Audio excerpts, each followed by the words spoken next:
ஃப்ரிட்ஜுக்குள்ள ice cream மட்டும்தான் இருக்கணுமா என்ன?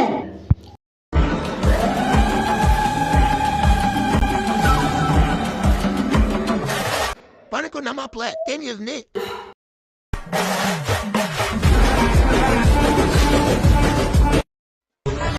மேல கை வச்சு பாடுறா. அங்க இருக்கிற யாரு? ஜிகர்தண்டா சம்பவ குழப்போட தலைவன் மை பாய். அட்டிங்கொய்யால இதுக்கு பேர் தான் எரியிற நெருப்புல எண்ணெய் எடுத்து ஊத்துறதோ.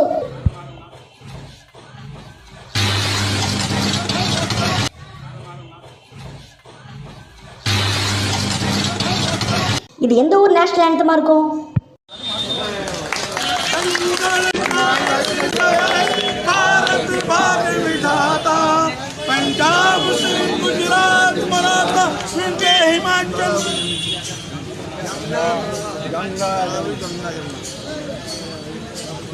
பார்த்து வந்துட்டு பண்ணி எப்படி மோகிறான்.